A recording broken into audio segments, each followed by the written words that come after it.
Untuk selanjutnya yaitu kita dengarkan sambutan dari Ketua Pelaksana yaitu Bapak Kepala Seksi Museum dan Kultur Bangkalan pada Dinas Kebudayaan, Pemuda dan Olahraga Kabupaten Sukabumi kepada Bapak Jajang Haji Gunawan, dipersilakan.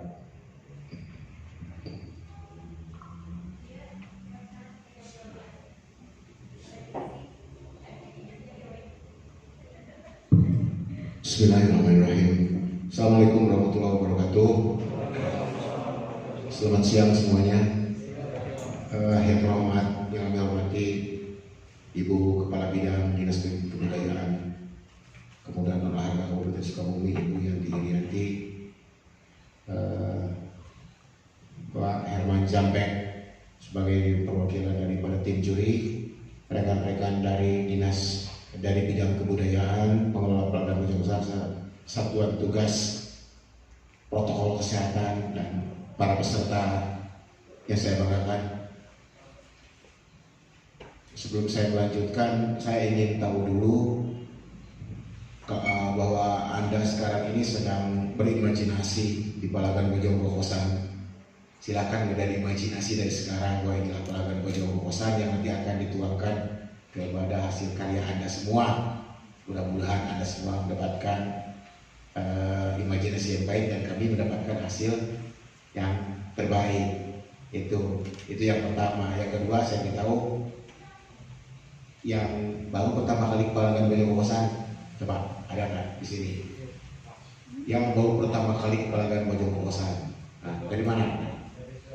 Surade, Pelabuhan Ratu. Oh ya, saya ingatkan, saya bawa Palagan Bojong Kokosan milik Jawa Barat, berarti milik kita semua, milik Kabupaten Sukabumi, bukan hanya milik orang-orang Pamengkuda, orang Cicurug. Sebab ini adalah sejarah dari Kabupaten Sukabumi. Nah, terima kasih. Sekarang Anda sudah menjadi bagian daripada kami. Mudah-mudahan ini menambah wahana daripada Palagan Bojong Kokosan. Selanjutnya, kami sangat berbahagia sekali bahwa ini merupakan bagian daripada program publik kami untuk tahun 2020. Mudah-mudahan kita bisa tindak lanjuti pada tahun-tahun selanjutnya. Dan saya sangat bangga sekali bahwa ini sudah menjadi bagian dari semua kelompok umur dari yang 15 tahun ke atas. Ternyata tercapai hal yang seperti itu. Bahkan di Festival Lagu Perjuangan Musik Keroncong ada yang pesertanya sudah berumur 60 tahun. Ibu-ibu, kebanyakan dikuasai oleh ibu-ibu untuk lagu keroncong. Tapi di sini juga saya melihat adanya kelompok-kelompok umur. Nah, ini mudah-mudahan ini menjadi bagian dan terus dikembangkan bahwa Palagan Bojong Kokosan tidak hanya di sini untuk kesejarahannya saja, tapi di sini kita mencoba meraih semua yang ada di kalangan masyarakat, termasuk dari seni dan budaya, seni lukis, seni dan seni yang lainnya. Bahkan kemarin poster untuk selanjutnya nanti banyak lagi kita sharing dengan orang-orang yang terkait dengan kegiatan-kegiatan seperti itu. Itu saja mungkin dari saya. Semoga Anda sukses dan tetap jaga kesehatan. Itu saja. Anda pulang ke rumah tetap jaga kesehatan. Sebab kami di sini bukan hanya diawasi, kami dipelototin oleh satuan tugas daripada COVID. Nah, bahkan untuk melaksanakan kegiatan ini pun Ibu Kepala Bidang terseok-seok untuk mendapatkan izin. Alhamdulillah berhasil meyakinkan bahwa ini adalah program memang yang harus dilaksanakan, mengingat ini untuk pengembangan daripada kreativitas masyarakat Kabupaten Sukabumi dan sekitarnya. Itu saja. Good luck. Terima kasih. Assalamualaikum warahmatullahi wabarakatuh. Waalaikumsalam warahmatullahi wabarakatuh. Terima kasih kepada Ketua Pelaksana yang sudah memberikan arahan juga. Dan antaranya kita tidak boleh lepas dari protokol COVID. Dan betapa susah payahnya kami sebagai panitia untuk menyelenggarakan kegiatan ini, dan kami berharap ada feedback dari semua peserta yaitu dengan menghasilkan karya-karya yang terbaiknya. Ya, baik. Untuk selanjutnya yaitu pembahasan teknis lomba agar museum tadi dasar pelaksanaannya ada Undang-Undang Nomor 20 tentang Cagar Budaya, terus ada Undang-Undang 2017 tentang Pemajuan Kebudayaan, keputusan Presiden nomor 4 tentang pemaparan seni dan budaya peraturan pemerintah nomor tentang pengembangan pembinaan dan pendidikan bahasa dan sastra. Nah,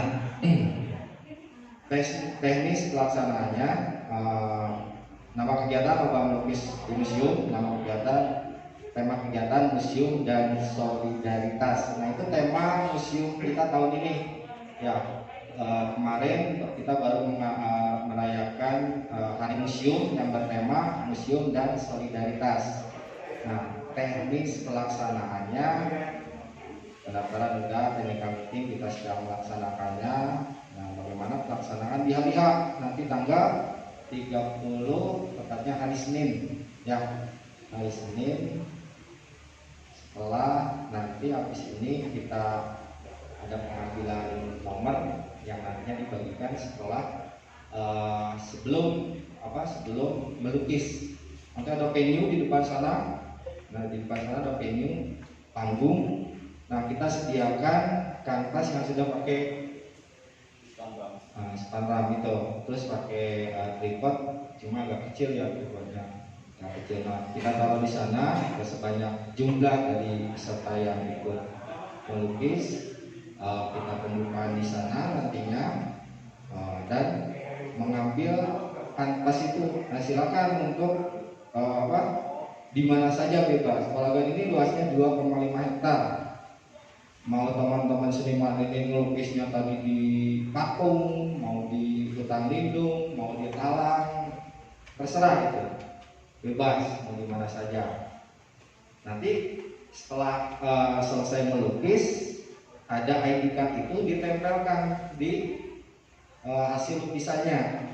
Jadi kita ketahuan kanvas ya sudah ditentukan oleh kami 45 kali 60 cm kanvasnya, untuk agar kenapa ditentukan, untuk nanti kita akan pajang karya-karya itu di museum di bagian tata pamernya agar seragam gitu. Sudah ditentukan dan sudah disediakan. Yang teman-teman bawa ini hanya bahan ya, selain kanvas pokoknya, berarti cat, yang menggunakan cat, terus batu koas, pensil, apa aja. Dan kita tidak membatasi alat yang digunakannya. Pilok, iya. Ada yang pakai pilok. Kemarin sempat saya jawab nggak bisa, mohon maaf, saya nggak konfirmasi dulu sama pimpinan waktu itu. Pak, saya tanya lagi, Pak, ini ada yang mau pakai pilok? Kata jangan dibatasi gitu, jangan dibatasi oleh alat atau media yang dibawa. Silakan saja berekspresi sepuasnya agar tidak ada hambatan gitu. Silakan yang punya keahlian di bidang, kalau pilok saya lihatnya bidang TV ya, TV. Ya, silakan saja. Cuma medianya tetap aja itu kanvas yang ukuran 45 kali 60. Itu. Ada lagi? Nanti bisa dibaca lukisnya ini ya. Kalau saya baca semua bisa berlama-lama.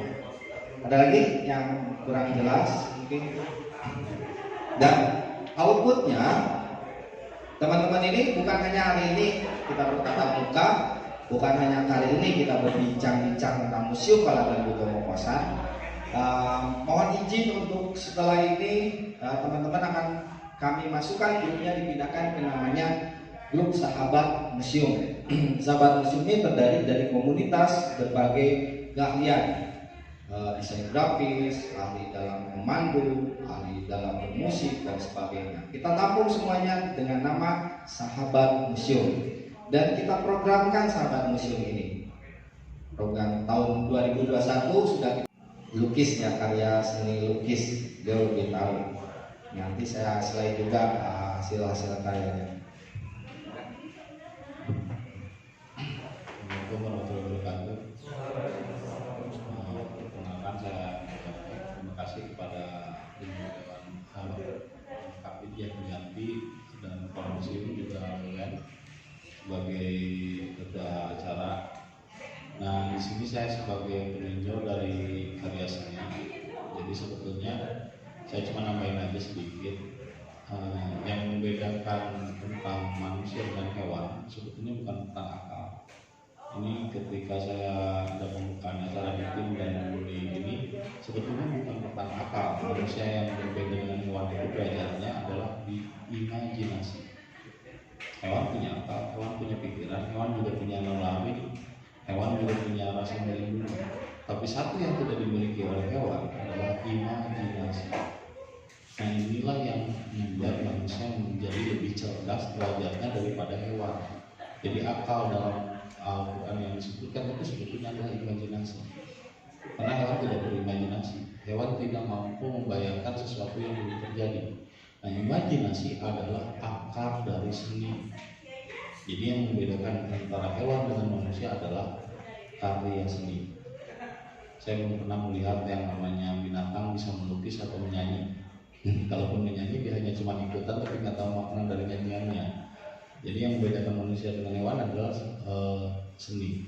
Makanya ketika saya merasa bangga sekali, saya merasa terharu ketika misalnya ternyata peserta-peserta ini masih dari anak-anak muda yang memiliki gairah untuk karya seni.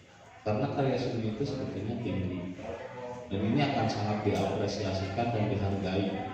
Karena nantinya juga buat ini ya, buat dipajang di museum dan juga mungkin yang terpilih nanti akan diseleksi untuk buku yang ilustrasi tentang sejarah. Nah, yang harus saya tekankan dalam karya nanti berkarya itu yang pertama adalah point interest. Point interest. Jadi di dalam seni ada yang disebut dengan point interest. Apa itu point interest?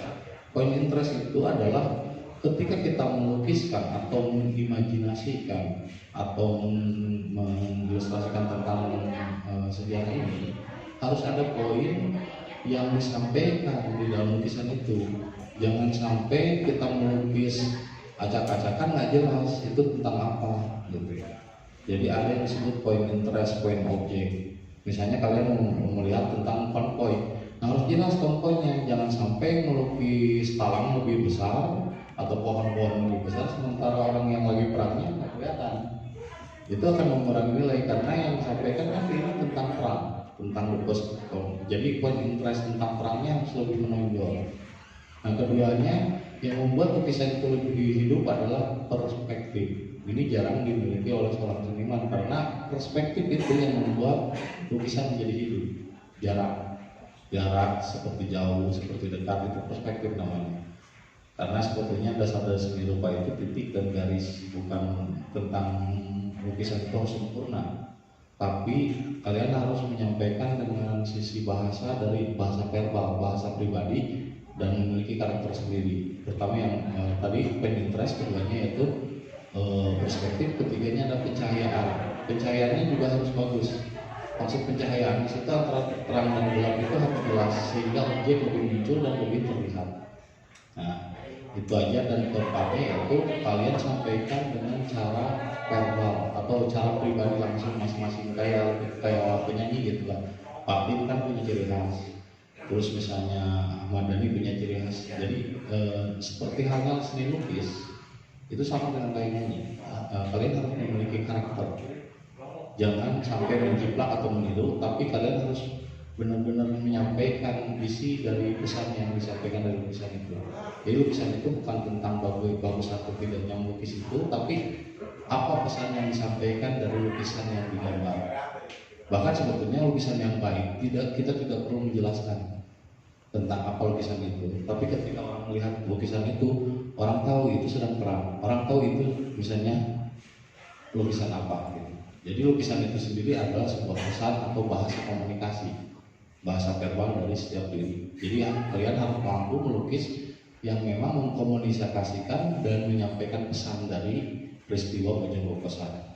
Karena yang membuat seseorang dihargai sebagai manusia itu adalah imajinasi. Jadi banggalah kalian sebagai seniman. Karena apa? Seni itu sangat dihargai, apalagi kalau di luar negeri. Karena Paris dan Belanda pun menjadi negara maju dengan dasar seni. Bali pun menjadi negara yang menjadi pulau yang berbeda dari pulau-pulau lain karena dia mempertahankan seni dan budaya. Sebetulnya seni dan budaya tidak akan pernah bergeser oleh zaman dan teknologi apapun. Jadi saya juga setelah merasa bangga, ternyata pesertanya ini banyak anak muda, berarti apresiasi terhadap karya seninya udah lumayan, dan itu harus terus bangkitkan dan harus tetap semangat ya. Itu aja, semangat untuk nanti lomba ya, karena karya kalian akan dihargai dan diapresiasikan nanti untuk buku ilustrasi sejarah menuju proposal, dan itu akan lebih dikenal. Ini saya teringat pas waktu ada perlombaan Want to be Millionaire. Ternyata pertanyaan terakhirnya apa? Siapakah raja pada zaman Da Vinci hidup? Itu peserta bingung. Artinya apa? Berarti seorang pelukis lebih dikenal daripada raja sekalipun, apalagi dokter dan lain sebagainya. Karena apa? Karena dia telah menorehkan karya.